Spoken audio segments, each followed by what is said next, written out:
Welcome to the FL Studio Core Fundamentals video series.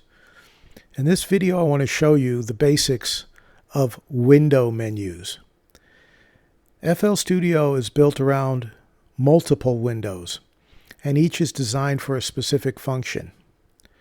Most of these windows have their own specialized menu offering extra options that pertain to the items within that window. In the view that you have in front of you, there are several windows open. There's a mixer, a playlist, a channel rack, and a browser.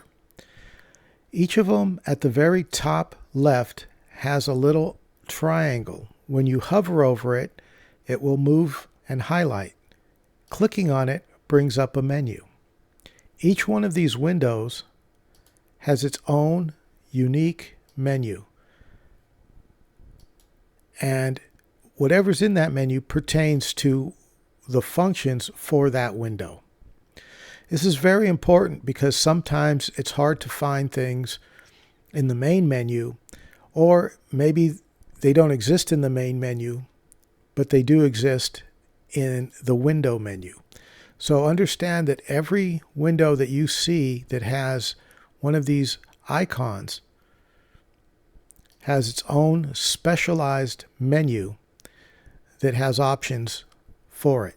The one thing that they all have in common is the ability to detach the window.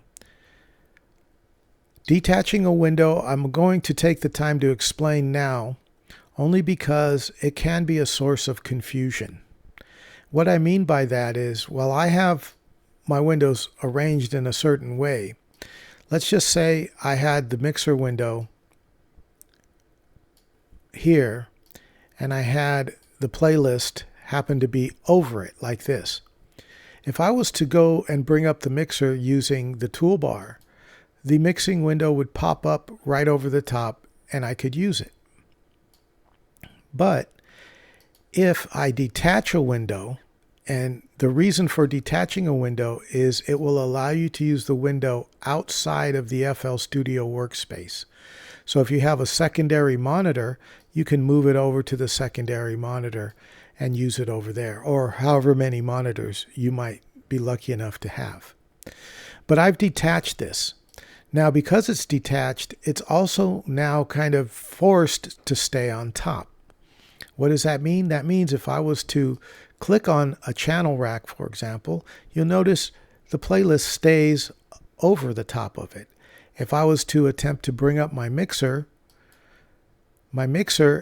is technically active right now, but because it's behind the playlist window, you can't see it.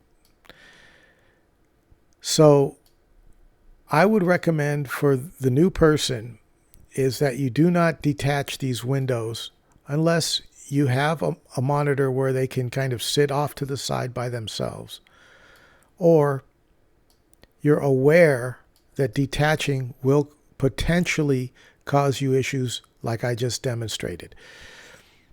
I hope that's not a little too advanced for you guys right now, but I just wanted to point that out because if someone detaches a window unknowingly, it can be very confusing as to where their other window may have gone and how to get to it.